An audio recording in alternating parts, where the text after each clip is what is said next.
Hello learners, welcome to the last session of BEDS 001 Overview and Perspectives of Value.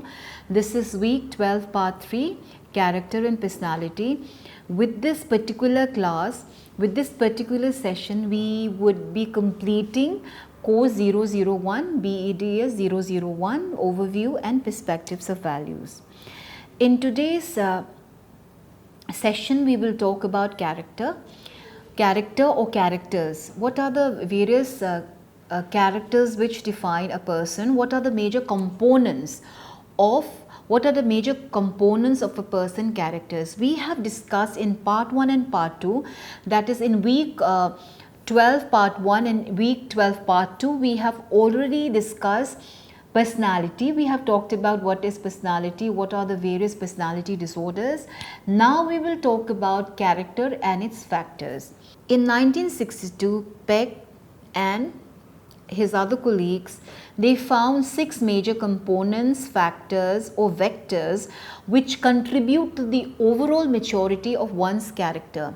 What are these components? What are these factors which contribute to the overall maturity of one's character?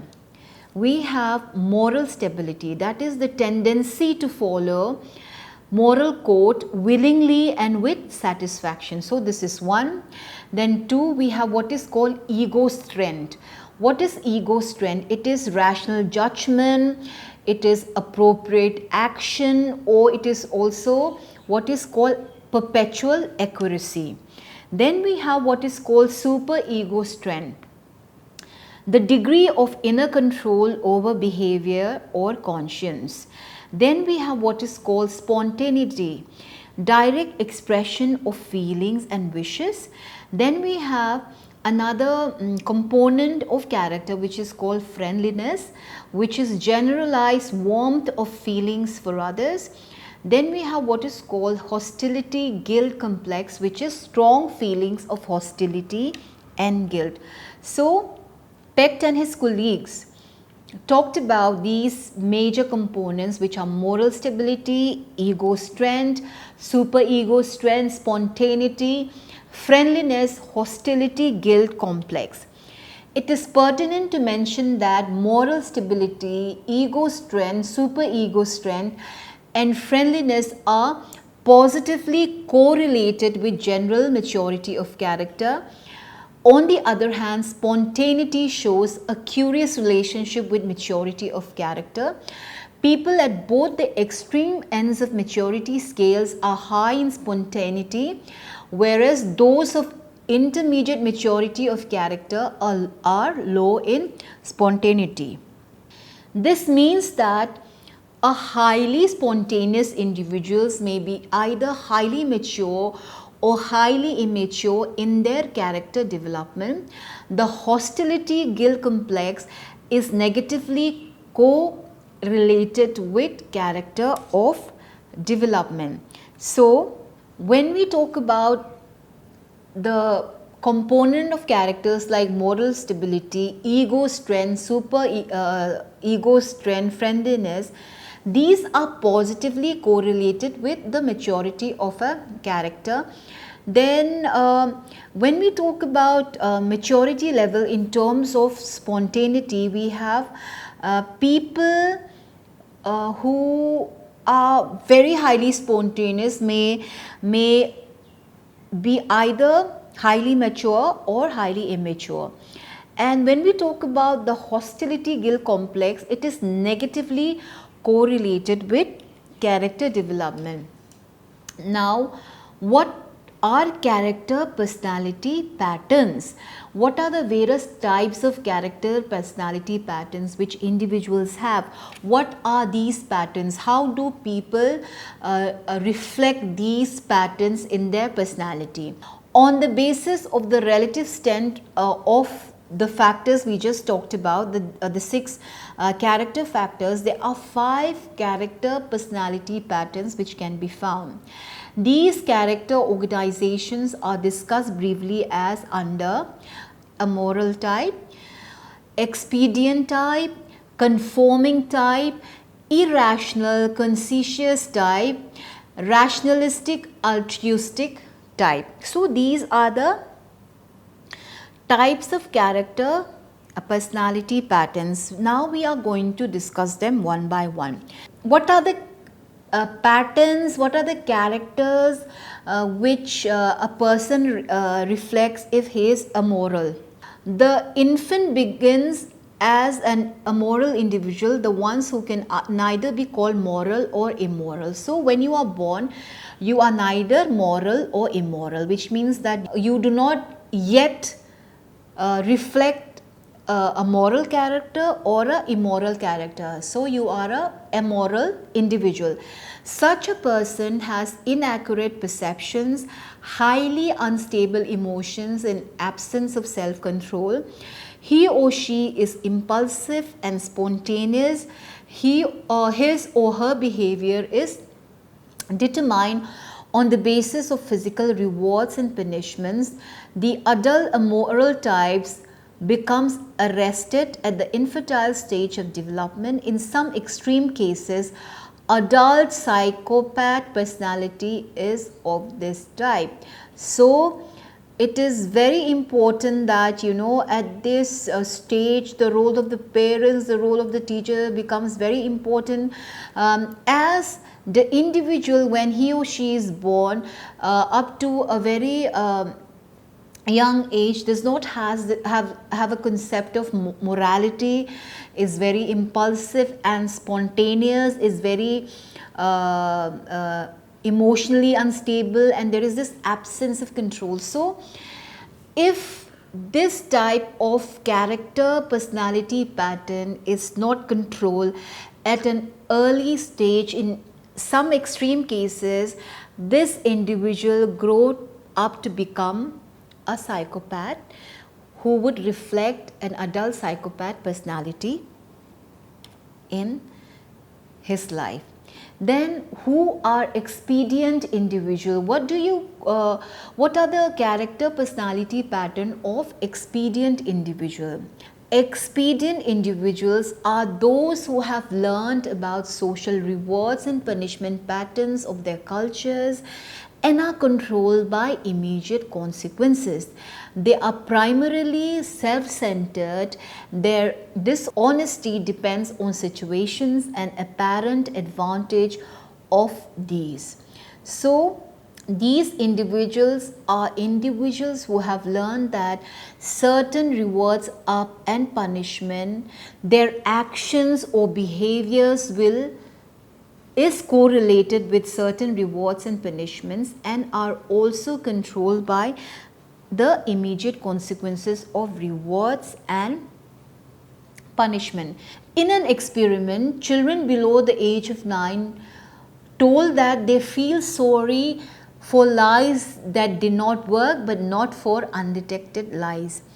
The adult expedient may act honestly because it is good business to have truth-telling reputation and to have people's confidence in him. So when we talk about people who are expedient, who are individuals who reflect this kind of personality pattern, they are people who know that if they are honest, if they are, if they act honestly, if they follow the rules and regulation, then it will be good for their business, it will be good for their reputation, and people will have confidence in them because they know that there are certain rewards and punishments which are related to their behavior. So accordingly, according to the rewards or the punishment, they would behave.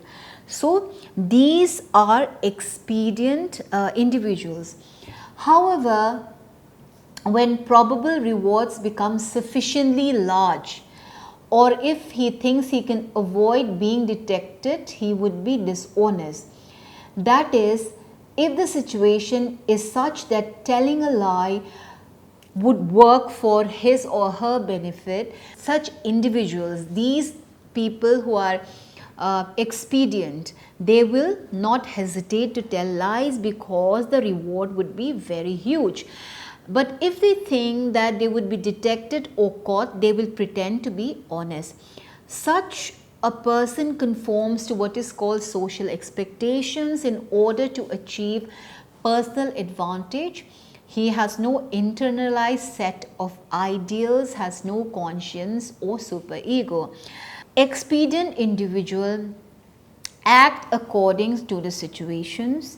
They are honest or pretend to be honest because they have a reward for it. People expect them to be honest so that they have a good reputation, it is good for the business, or they can achieve personal advantage. However, such individuals may also, they do not mind being dishonest, because if their lies or if their dishonesty is not detected, then they will not mind telling a lie. They will not hesitate if they feel that they will not be caught being honest or telling a lie.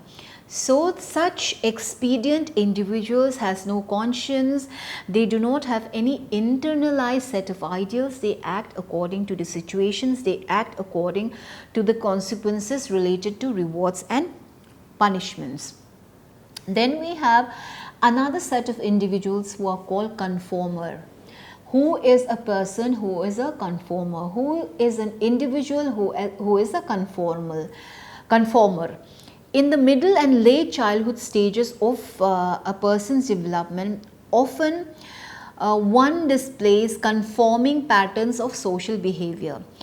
At this stage, the child internalizes one general principle of behavior, that is to do what one should and what one should not. That is to conform to rules of his social group. He tends to follow the social norms, and thereby avoids the shame of social disapproval. So, from the name itself, conformer, conforming to societal rules and expectations.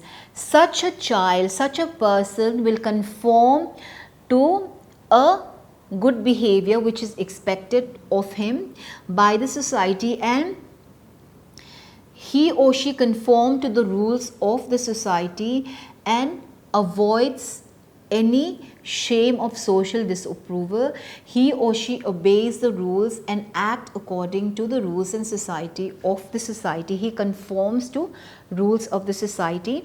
He displays what is called conforming patterns of social behavior. So such a person is called a conformer.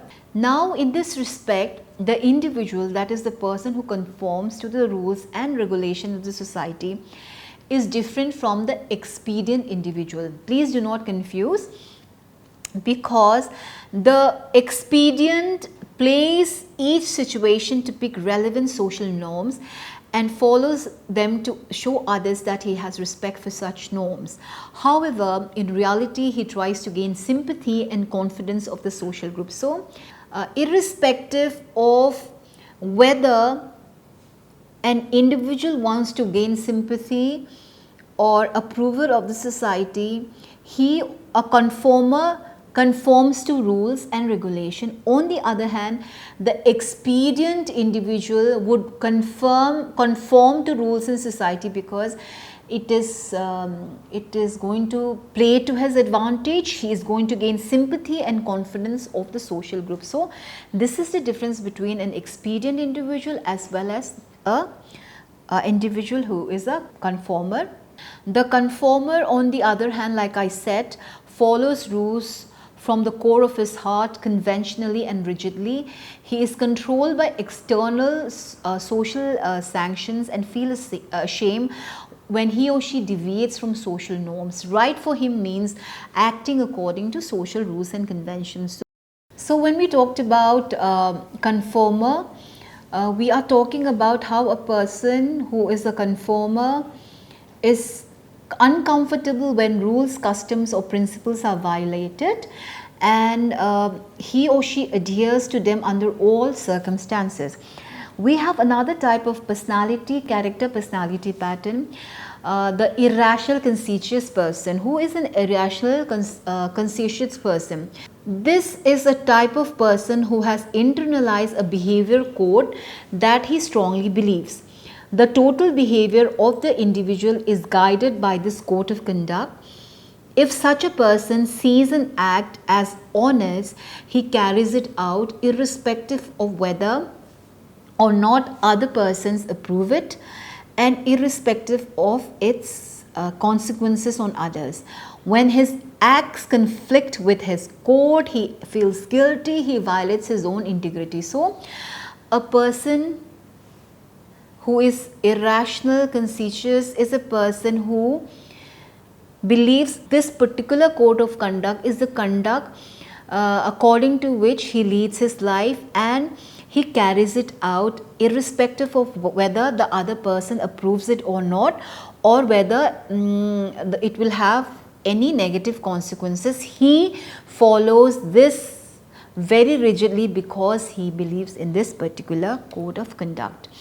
Then the irrational component of this particular character pattern constitutes a blind alley, and such an individual develops a rigid logic tied systems that functions autonomously and without regard to its social consequences.